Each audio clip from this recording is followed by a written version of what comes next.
Hey, how's it going, guys? Garcia here with your daily portfolio update. So in this video, I'll break down the portfolio, show you the moves that I made today, share some of the posts from Twitter, and give the shoutouts at the very end. Okay, so let's get to it. So today, after hours, we are down to $174,180.36. And if you notice on the cash and the individual margin, you'll notice that the cash balance has gone up and the individual margin used has gone down a little bit. So I'm chugging along, reducing the margin used on the account. The idea is to get this margin back to zero. Okay. So let's go to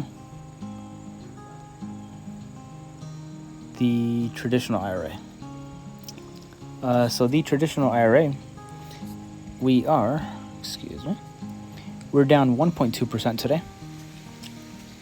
We're up 67.5% year to date and all time, going back to April 11th of this year. So we have buying power here because I sold a TSLL. So I sold the TSLL shares and I, doubled down on some long calls for $15 going out to January of 2026.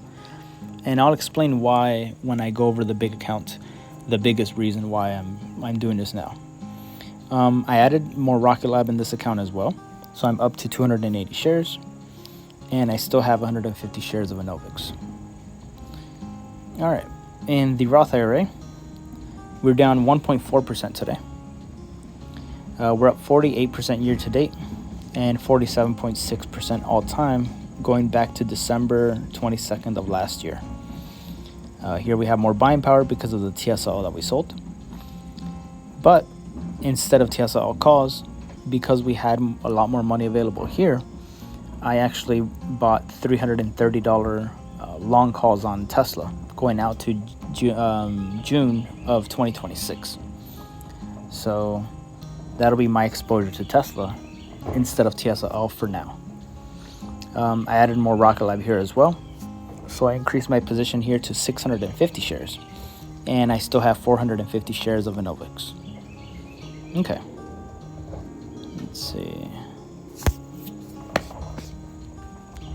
All right. And the big account, we're down 1.2% today. So pretty flat. We're up 45.6% in the past 3 months. 125% year to date. 145% in the past year, and 75.5% all time, going back to August 2nd of 2021. Now you'll notice here, the buying power has gone up, and again, because of the TSL that we sold, but I also sold around 66 shares of Palantir. So I had 66 shares that recently turned 1 year old. So I figured now that I have long-term capital gains on them, I've been wanting to trim a little bit more. And this allows me to kind of move money around in a taxable account in a more tax-efficient way. Okay, so here you'll notice we don't have as many options as well. I closed the Marathon cash secured puts. I closed them at 30% profit. So I did have to pay to close, but I locked in a 30% gain there. Let's see, what else did I close here? I'm trying to think if I closed anything else here. Oh yeah, I did close the $44 covered calls on Palantir expiring this week because I have another 200 shares that will be turning 1 year old, I believe tomorrow. So I'm thinking either tomorrow or Friday, or what day is it today? Today's Tuesday, Thursday. Well, either way, either tomorrow or Friday, I might be selling those 200 shares as well to allocate a little bit more into Rocket Lab and Tesla or Enovix even, if we get a dip on Enovix.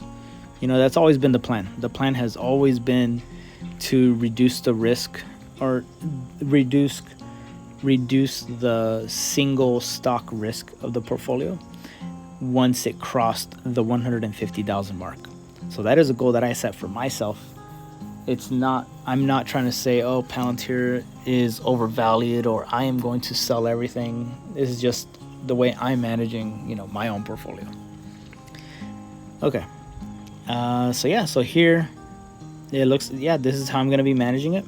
So instead of TSLL, I have around $6,400 here, and I have 6,400 here as well. Yeah, so I still have around what, 13 grand exposed to Tesla here, plus the TSL calls and the traditional IRA.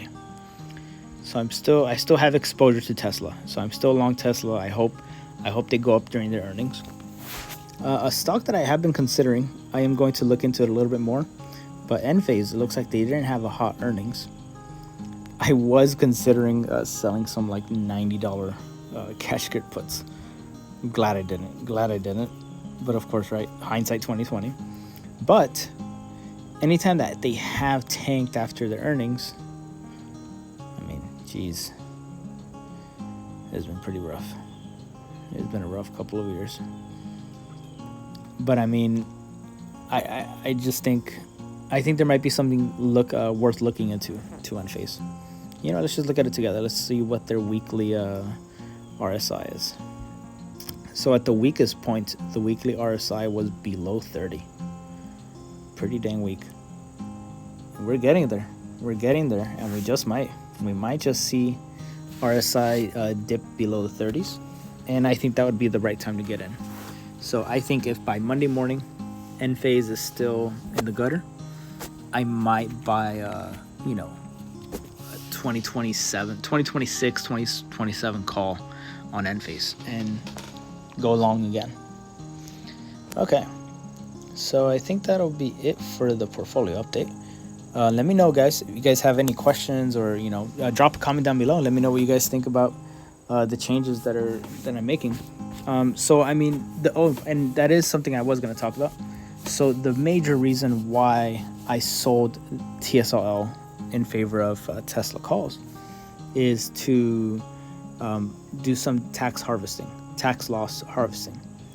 Meaning I was down around 15-ish% on TSLL on this account, and it was around a $2,000 loss, I think. So I sold them at a loss, but I immediately bought the calls on Tesla, meaning I'm not falling behind if Tesla decides to start running up. But if I wait 30 days, and if I decide to switch back into TSLL or start buying TSLL again, and I would basically have those losses almost like neutralize any gains that I'm taking from Palantir. Any gains that I'm taking off the table, it's going to help. Once tax season comes around, it'll reduce the amount of taxes that I have to pay. So that was the biggest reason why I did it. All right, so let's get to it.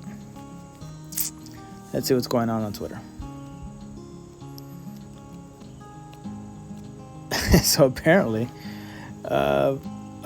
there's I have a direct impersonator now. I'm not sure if you guys remember, but a few months ago I had almost like a fake, I don't know, like someone who was using AI to run my picture and have like a fake account, kind of similar to me. Whereas this one is just more of a direct classic impersonator, but reposting all my stuff as if it's me and then blocking me so I can't see it. So I'll just block them so they can't continue doing that. But can't trust anybody, not even yourself. Jack Prescott, man, with this banger. When the squad links up to build with AI. Actually, man, is this gonna have like is this gonna be copyrighted?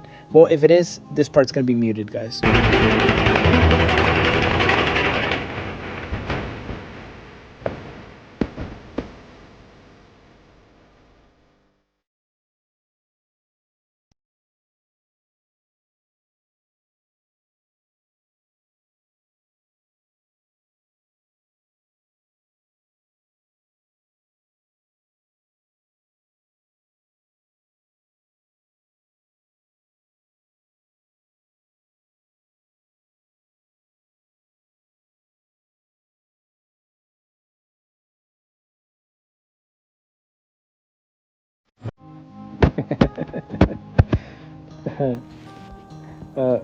Write a sad story using only 3 words. We're like Palantir. Hey. I gotta love that picture. Here telling everyone good morning. Non-shareholders, I think Palantir is overvalued. Whereas Palantir investors are like, I don't think about you at all.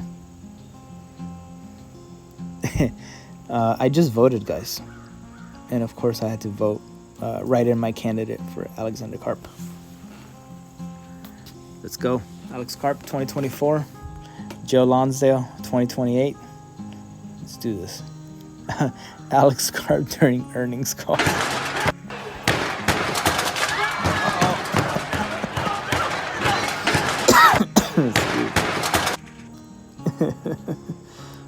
That's gonna be it. Here, just kind of going over the moves that I did here. It's tax loss harvesting TSLO and bought Tesla leaps to substitute. All right, so that's gonna be it for today, guys. Thank you guys for watching. Thank you for your time. I hope you guys have a great day, and I will see you guys tomorrow.